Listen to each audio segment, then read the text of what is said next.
देखिए, इससे पिछली क्लास में हमने समझा धातु क्या है, अधातु क्या है, और उसी के साथ हमने विद्युत रोधी पदार्थों को भी समझ लिया। इनमें अगर हम देखें तो अंतर होता है इलेक्ट्रॉनों का, अंतर होता है इनकी प्रतिरोधकता का। जहां धातुओं की जो प्रतिरोधकता है वो बहुत कम है, वहीं विद्युत रोधी पदार्थों की जो प्रतिरोधकता है वो बहुत अधिक है। अभी इसी जो टॉपिक है इसी को आगे बढ़ाते हैं। हमने बताया लास्ट टॉपिक जो था आपका हमारी क्लास जो पुरानी क्लास है उसमें था प्रत्येक इलेक्ट्रॉन के ऊर्जा स्तर भिन्न भिन्न होते हैं, ये मानना होगा आपको। जो इलेक्ट्रॉन है वो सभी इलेक्ट्रॉन एक जैसे ऊर्जा स्तरों में नहीं रहा करते। ये भिन्न ऊर्जा स्तर जिनमें ऊर्जा का सतत परिवर्तन होता रहता है ऊर्जा बैंडों का निर्माण कर देते हैं। जो भिन्न ऊर्जा स्तर होते हैं इन्हीं इलेक्ट्रॉनों की वजह से ही ऊर्जा बैंडों का निर्माण होता है। इन्हीं को हम नाम से एड्रेस करते हैं ऊर्जा बैंड। अब ऊर्जा बैंड जो होते हैं हमारे दो तरह के होते हैं, जिनमें पहला आता है चालन बैंड और दूसरा आता है संयोजकता बैंड। ध्यान से समझे। तो सबसे पहले हम बात करेंगे संयोजकता बैंड के बारे में। संयोजकता बैंड क्या है भाई? सीधा हम बोले तो संयोजकता बैंड किसे कहते हैं? जिसमें संयोजी इलेक्ट्रॉन पाए जाते हैं वह संयोजकता बैंड कहलाता है। वह ऊर्जा स्तर जिसमें संयोजकता इलेक्ट्रॉनों की ऊर्जा स्तर सम्मिश्र होती है ऊर्जा संयोजकता बैंड कहलाता है। इससे भी आसान परिभाषा है, वह ऊर्जा बैंड जिसमें संयोजी इलेक्ट्रॉन पाए जाते हैं। संयोजी इलेक्ट्रॉन कौन से होते हैं? जो धातु की अंतिम कक्षा में पाए जाते हैं। अंतिम कक्षा में ये जो इलेक्ट्रॉन है उन्हें किसी भी धातु छोड़ो तत्व के बाह्य कोश के इलेक्ट्रॉनों को ही हम संयोजी इलेक्ट्रॉन कहते हैं। ये पॉइंट आपके समझ में आ जाता है यहाँ से? Yes sir. अब सुनिए, इसमें क्या होता है कि संयोजकता बैंड के बारे में जो और इंफॉर्मेशन है वो जाननी जरूरी है। पहले आप लिख लीजिए इसे, लिखिए संयोजकता बैंड, हेडिंग डालें। जो हमें लाइव प्लेटफॉर्म पर है वो भी साथ के साथ लिख सकते हैं। संयोजकता बैंड,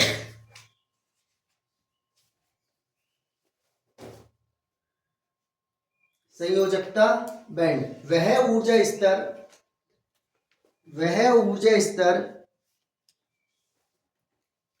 जिसमें संयोजी इलेक्ट्रॉन पाए जाते हैं। वह ऊर्जा स्तर जिसमें संयोजी इलेक्ट्रॉन पाए जाते हैं। संयोजी इलेक्ट्रॉन पाए जाते हैं संयोजकता बैंड कहलाता है। संयोजकता बैंड कहलाता है। नई लाइन से लिखो, इस बैंड में इलेक्ट्रॉन आंशिक या पूर्ण भरे होते हैं। आंशिक या पूर्ण भरे होते हैं।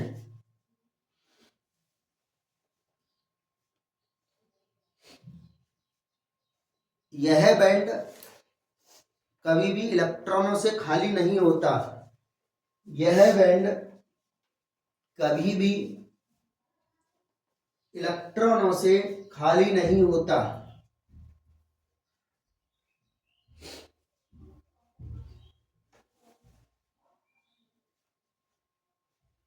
खाली नहीं होता, परंतु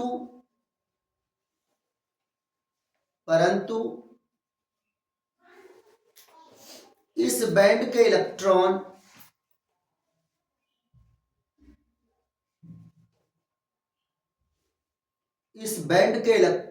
चालन में सहयोग नहीं देते। इस बैंड के इलेक्ट्रॉन चालन में सहयोग नहीं देते।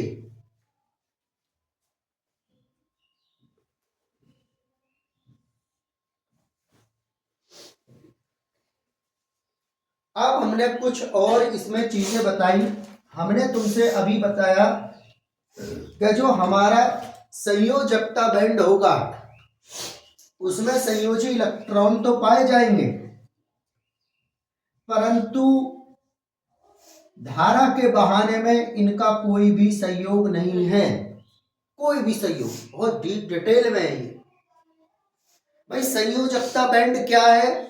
जिसमें संयोजी इलेक्ट्रॉन पाए जाए। संयोजी इलेक्ट्रॉन तो पाए जाएंगे, परंतु उनका कोई भी रोल वैद्युत धारा के फ्लो में नहीं होता। इनके द्वारा धारा नहीं बहाई जाती। अभी तक हमने यही पढ़ा था कि अंतिम को, जैसे सोडियम के मामले में 281 है, तो लास्ट सेल के इलेक्ट्रॉन की वजह से ही धारा बहती है, परंतु कॉन्सेप्ट थोड़ा उलट गया है ना भाई। संयोजी इलेक्ट्रॉन कितना? सोडियम में 1। सोडियम क्योंकि धातु है तो इसमें वैद्युत धारा का चालन होगा, परंतु इस थ्योरी के अनुसार तो ये गड़बड़ा की सारी चीजें। इन्होंने कहा संयोजी जो बैंड है या संयोजकता बैंड है वो कभी भी खाली नहीं होता। बात तो सही कह रहा है भाई। इसमें या तो इलेक्ट्रॉन आंशिक या पूर्ण रूप से भरे हो सकते हैं। अब देखो जैसे आर्गन है, आर्गन का 2 8 है, तो ये तो पूर्ण भरा हुआ सेल है, 8 पे तो पूर्ण भरा हुआ मान लेते हैं। वहीं सोडियम आंशिक रूप से भरा हुआ है, संयोजी जो सेल है वो आंशिक रूप से भरा हुआ है। तो आपको 3 डाटा याद करने हैं। नंबर फर्स्ट, संयोजकता बैंड क्या है? जिसमें संयोजी इलेक्ट्रॉन पाए जाएं। नंबर सेकंड, कि ये पूर्ण या आंशिक रूप से भरा रहता है। नंबर थर्ड, इसके इलेक्ट्रॉन वैद्युत के चालन में कोई भी सहायता नहीं करेंगे। वो कहानी आगे पढ़ लेंगे क्यों नहीं करते। तो सभी के क्लियर हो जाती है बात? Yes sir. तो सीधा पॉइंट है। अब इसी के साथ हमारा दूसरा बैंड जुड़ा हुआ है जिसे कहते हैं हम चालन बैंड। तो सभी हेडिंग नोट करें, चालन बैंड। चालन बैंड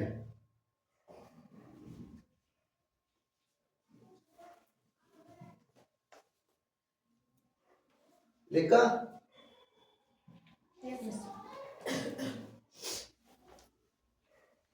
देखो, संयोजकता बैंड के ऊपर स्थित बैंड को, संयोजकता बैंड के ऊपर स्थित बैंड को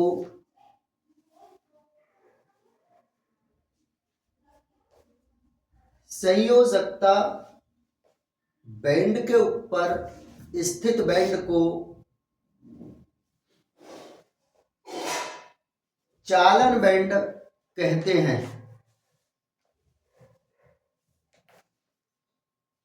चालन बैंड कहते हैं।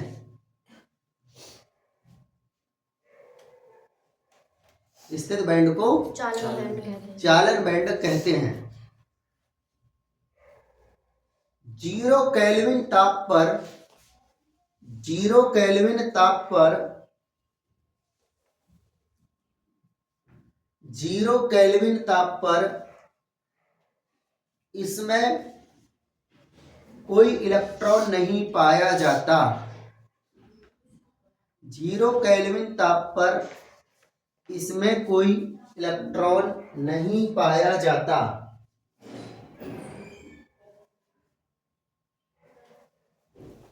देखा?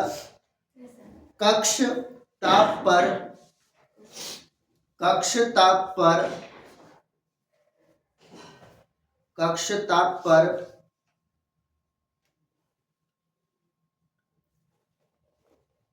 इसमें या तो आंशिक रूप से इलेक्ट्रॉन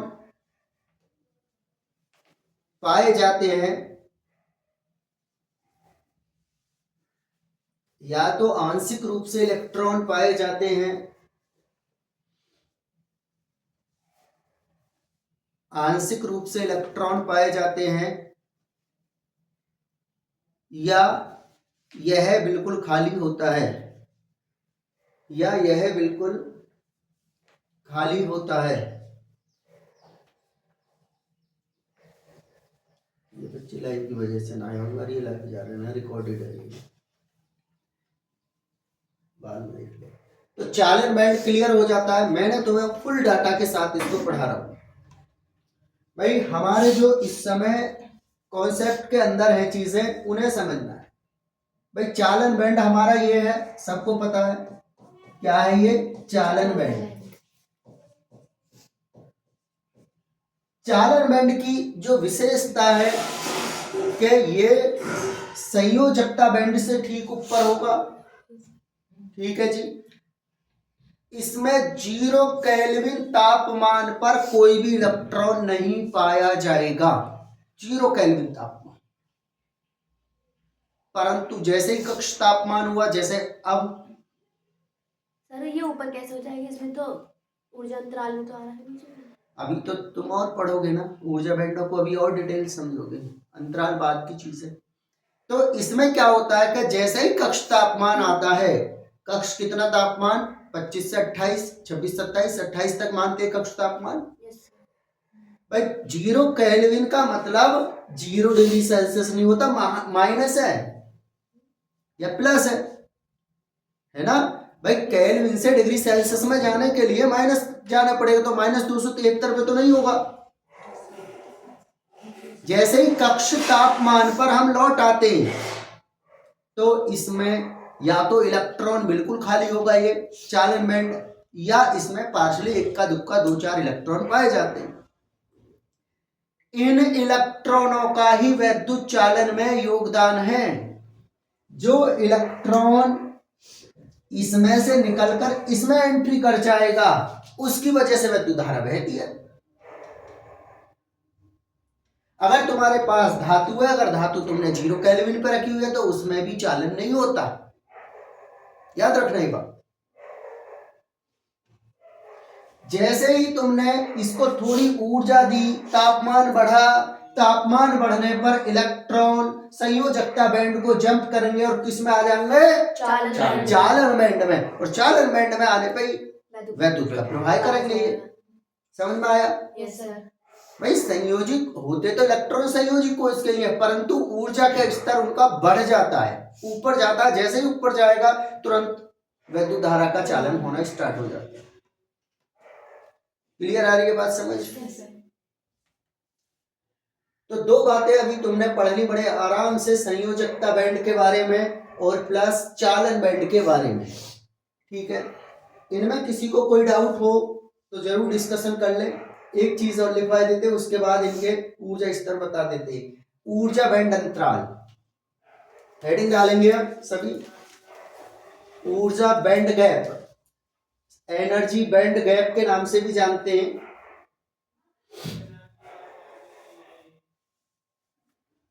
ऊर्जा बैंड अंतराल, पहले आइए समझ लेते हैं क्या है ऊर्जा बैंड अंतराल।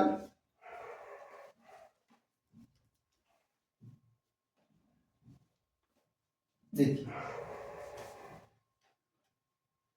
संयोजकता बैंड के शीर्ष, भाई ये संयोजकता बैंड है, कौन सा है ये संयोजकता बैंड, और ये चालन बैंड, ठीक। तो संयोजकता बैंड के शीर्ष सबसे ऊपर अपर पार्ट, तथा चालन बैंड की तली के बीच के अंतराल को, चालन बैंड कौन सा है ये, इसका तो तली और इसका शीर्ष, इन दोनों के बीच के अंतराल को ही कहते हैं ऊर्जा बैंड अंतराल या ऊर्जा अंतराल, जिसे ईजी के नाम से भी हम जानते हैं, ईजी के नाम से। इसको ऊर्जा बैंड गैप के नाम से भी पेपर में आ चुका है, हिंदी में ही आया, इंग्लिश का वर्ड लिखा हुआ ऊर्जा बैंड गैप। ना आया समझ में क्या है सर? संयोजकता बैंड के शीर्ष, चालन बैंड के तली के बीच के अंतराल को ऊर्जा बैंड अंतराल कहते हैं। अब ये अंतराल तुमने एक ही कॉन्सेप्ट पर रखा कि सर ऊर्जा अंतराल होगा, कुछ मामलों में तो होता ही नहीं। अभी देखना इस पॉइंट को, पहले ये नोट करें। जल्दी से ऊर्जा बैंड अंतराल, एनर्जी बैंड गैप भी लिख लें। एनर्जी बैंड गैप,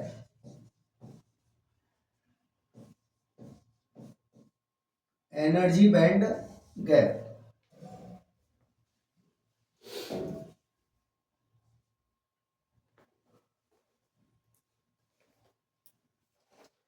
संयोजकता बैंड के शीर्ष, संयोजकता बैंड के शीर्ष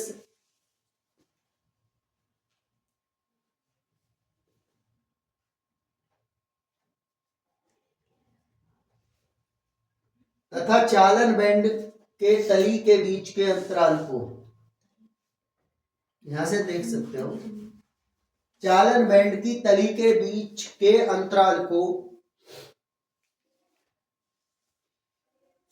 ऊर्जा बैंड अंतराल या ऊर्जा अंतराल,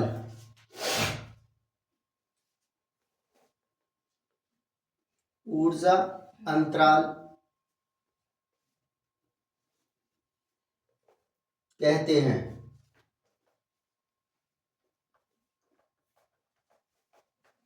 इसे ईजी से दिखाते हैं।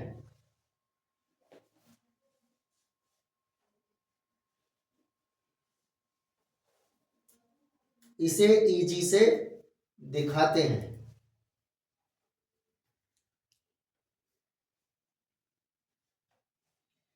सर ये किसी पदार्थ में सर ये क्यों होता है गैप? अभी आ जाएगा तो सबके समझ में आता है। ऊर्जा बैंड अंतराल क्या है खूब पता होनी चाहिए कि संयोजकता बैंड का ऊपरी सिरा और चालन बैंड के निचले सिरे के बीच यदि अंतर है, गैप है, तो वही कहलाएगा ऊर्जा बैंड गैप। क्लियर हो जाता है। अब हम धातु, अधातु और अर्धचालकों में इस बात को पढ़ते हैं, इसमें कितना अंतराल है। भाई ये तो कंफर्म हो गई कि संयोजकता बैंड के इलेक्ट्रॉन पार्टिसिपेट नहीं करेंगे, इनका कोई कंट्रीब्यूशन नहीं है किसमें, चालन कराने में कोई योगदान नहीं। तो आइए धातु अधातु इनके लिए पढ़ते हैं। सबसे पहले हम पढ़ेंगे धातुओं के लिए, ध्यान से देखना जरा। धातुओं के लिए इतनी इंग्लिश तो समझ ही लोगे, या लिखूं? ये है ग्राफ मेरा धातुओं के लिए, ग्राफ जो भी है आपके सामने। अब देखें तो ये तो है हमारा चालन बैंड, चालन बैंड के सॉरी वैलेंस बैंड, ठीक है, संयोजकता बैंड। पहले इसे समझो। इनमें होता क्या है कि बच्चों, जैसे ही हमारा ऊपर का चालन बैंड है, चालन बैंड का तो एरिया यहाँ तक है, देखो ध्यान से दिखाई दे रहा होगा, दिखाई दे रहा चालन बैंड का एरिया यहाँ तक है, नीचे डैश डैश सी दिख रही है, ये चालन बैंड का है।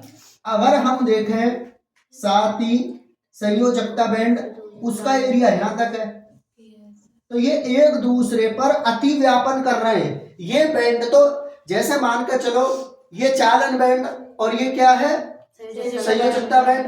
धातुओं में ये एक दूसरे पर ऐसे एक दूसरे पर ओवरलैप कर जाते हैं, एक दूसरे पर अति व्यापित हो जाते हैं। आया तुम्हारे समझ? भाई ये देखो, ये एरिया ऐसा है कि जिसमें दोनों एक दूसरे पर अति व्यापित हो रहे हैं, ओवरलैप कर रहे हैं। Overlap conduction band and valence band. इसमें क्या हुआ कि जो चालन बैंड है वो नीचे आगा और संयोजकता बैंड पर ओवरलैप करा हुआ है, अति व्यापित है, इसलिए इनके बीच ऊर्जा अंतराल लगभग 0 के बराबर होता है। जी ना आ रहा तुम लोगों की समझ? तो इसमें ये कह सकते हैं कि संयोजकता बैंड और चालन बैंड लगभग एक ही बैंड है, क्योंकि अति व्यापन हो रहा है, ओवरलैप करेगा एक दूसरे पर, ऊर्जा अंतराल होगा ही नहीं। कुछ डाटाओं में, कुछ बुकों में याद रखना 0.07 है ऊर्जा अंतराल। हाँ से भी थोड़ा है तो 0 के बराबर ही, ऑलमोस्ट एक भी नहीं कह सकते इसे हम। तो धातुओं में ऊर्जा अंतराल नहीं पाया जाता। क्यों? क्योंकि चालन बैंड ओवरलैप किस पे कर रहा है? संयोजकता बैंड। संयोजकता बैंड पर। तो उस बैंड के जो इलेक्ट्रॉन है बड़े इजीली इसमें मूव करते रहेंगे। भाई जब ये बताइए आप लोग कि जब हमारा ये है तो ये इलेक्ट्रॉन है, भाई चाल संयोजकता बैंड में तो रंग गई, और ये इसके ऊपर ओवरलैप कर देगा तो ये बड़े आराम से हेल्प करते रहेंगे इसकी वैद्युत धारा का फ्लो कराने में। क्लियर आता है समझ? इस सीधा के धातुओं के लिए सर ऊर्जा बैंड गैप जो होता है वो अप्रॉक्स 0 के बराबर है, लगभग 0 है, क्योंकि 0.07 लगभग 0 के बराबर ही आता है। क्लियर होगा? जो तुम बोल रहे हो वो तुम्हें आंसर मिलेगा ना। ऊर्जा बैंड अंतराल क्यों होता है? यहाँ क्योंकि अति व्यापित हो गए, एक दूसरे पर ओवरलैप कर गए, तो यहाँ बैंड अंतराल 0 हो जाता है। नेक्स्ट है विद्युत रोधी पदार्थ, इंसुलेटर।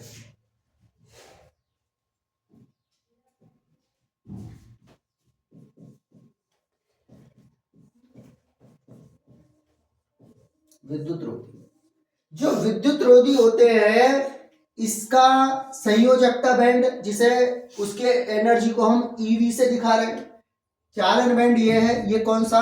संयोजकता, और ये चालन। अब तुम देखो कि जो चालन बैंड है और संयोजकता बैंड है उनमें ऊर्जा का जो अंतराल है वो 3 इलेक्ट्रॉन वोल्ट से ज्यादा है। कितना? 3 इलेक्ट्रॉन वोल्ट से ज्यादा। यदि चालन बैंड और संयोजकता बैंड में के बीच का जो ऊर्जा अंतराल है 3 इलेक्ट्रॉन वोल्ट से ज्यादा है तो उसमें ऊर्जा गैप तो आएगा ही, ऊर्जा बैंड जिसे ऊर्जा अंतराल कह रहे हैं हम। अब ऐसी स्थिति में यदि तुमने इसमें तो इलेक्ट्रॉन पाए जाएंगे, भाई सीधी बात है, इसमें ये इलेक्ट्रॉन है विभिन्न ऊर्जा स्तरों में जो रह रहे हैं, परंतु ये इलेक्ट्रॉन वहां जंप नहीं कर सकते।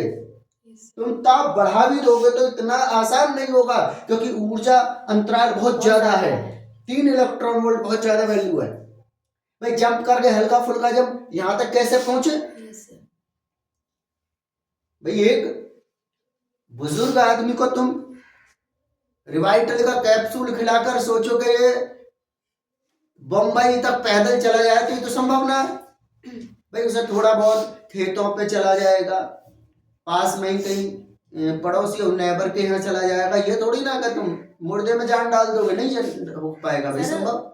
ये इतने एनर्जी गैप का कोई रीजन है? 3 इलेक्ट्रॉन वोल्ट, वो तो इनका एक स्वाभाविक नेचर है, विद्युत रोधी पदार्थ होगा। हाँ भाई ये तो प्रकृति है, जैसे तुम्हारी प्रकृति है और मेरी प्रकृति है, और भाई मैं ज्यादा समझता हूँ तुम ज्यादा समझती हो, वो अलग अलग हर बच्चे की स्वाभाविक प्रकृति है, नेचुरल इनका करैक्टर है।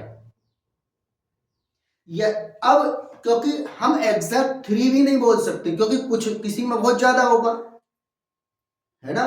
तो ये याद रखें, यदि ऊर्जा अंतराल हमारा 3 इलेक्ट्रॉन वोल्ट से ज्यादा होता है तो विद्युत रोधी पदार्थ होंगे। क्यों? क्योंकि सर चालन बैंड में तो पाया ही जाएगा, सॉरी संयोजकता बैंड में तो इलेक्ट्रॉन होगा। कोई भी धातु या तत्व या जो भी कह लो आप, गैस है, सब में संयोजी कोष तो होता ही होता है, होता कि नहीं? yes, कार्बन में भी होता है, कोयला देखा होगा, उसमें संयोजी कोष है, इलेक्ट्रॉन है, परंतु चालन बैंड के बीच का और संयोजकता बैंड के बीच का जो ऊर्जा अंतराल है वो काफी ज्यादा होने की वजह से कोई भी इलेक्ट्रॉन वहां तक पहुंच ही नहीं पाता। जहां धातुओं के मामले में ये ओवरलैप कर रहे हैं, बिना किसी हेल्प के भी वैद्युत का चालन करा सकते हैं ना, तो क्लियर हो जाता है यहां से। एक साथ नोट कर लेना आप। तो नेक्स्ट है हमारा सेमीकंडक्टर, जिसे हम कहते हैं अर्धचालक। क्या नाम है इसका? अर्धचालक। अर्धचालक। अर्धचालक के केस में इस प्रकार का देखा गया, ये तो होगा आपका कौन सा बैंड? संयोजकता। और ये कौशल चालन। अब इसमें इसको तो ईवी के नाम से एड्रेस कर रहे हैं और इसे ई से। अगर ऊर्जा अंतराल 3 इलेक्ट्रॉन वोल्ट से कम हो जाता है तो फिर अर्धचालक है ये, अर्धचालक। 3 इलेक्ट्रॉन वोल्ट में कितना आता है? 1 इलेक्ट्रॉन वोल्ट भी आ सकता है, 0.5 भी आ सकता है, एक्सेट्रा और भी आ सकते हैं। परंतु ऊर्जा अंतराल, तुम्हें ये डाटा याद करना होगा। 3 इलेक्ट्रॉन वोल्ट का एक कॉन्सेप्ट याद रखना है कि यदि ऊर्जा अंतराल चालन और संयोजकता बैंड के बीच 3 इलेक्ट्रॉन वोल्ट से कम तो अर्धचालक होगा वो। परिभाषा तुम सेल्फ भी बना सकते हो। इनके बीच का अंतराल, तो इसमें इलेक्ट्रॉन पाए जाएंगे और वो इलेक्ट्रॉन आसानी से ऊपर जा सकते हैं। क्यों जा सकते हैं? क्योंकि ऊर्जा अंतराल कोई ज्यादा नहीं है। वो तो बताओ।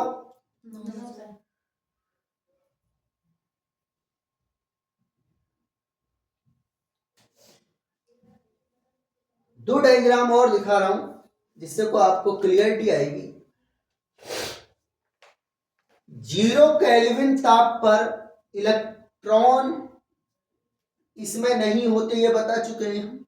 इसमें चालन बैंड में कोई इलेक्ट्रॉन नहीं होता। अब जैसे ही तुमने तापमान 0 से ऊपर ले जाओगे तो चालन बैंड में इलेक्ट्रॉन एंट्री करने लगेंगे। ये चालन बैंड है हमारा, और इन्हीं की वजह से ये धातुओं के लिए ही पॉसिबल है। कभी तुम सोचो कि विद्युत रोधी में भी सर करो ना, लकड़ी जल जाएगी ऊर्जा देते देते, बट चालन नहीं करा पाएगी। रबर है वो भी नहीं करा पाएगी। क्यों नहीं करा पाएगी? सर ऊर्जा अंतराल बहुत ज्यादा है। संयोजकता बैंड और चालन बैंड के बीच का जब अंतराल इतना है, ओवर कर जाएगा तो दिक्कत आनी ही आनी है। तो आप लोग इसे नोट करें। धातुओं के लिए जल्दी से बना लें। ओवरलैप का मतलब होता है अतिव्यापी, ठीक है ना।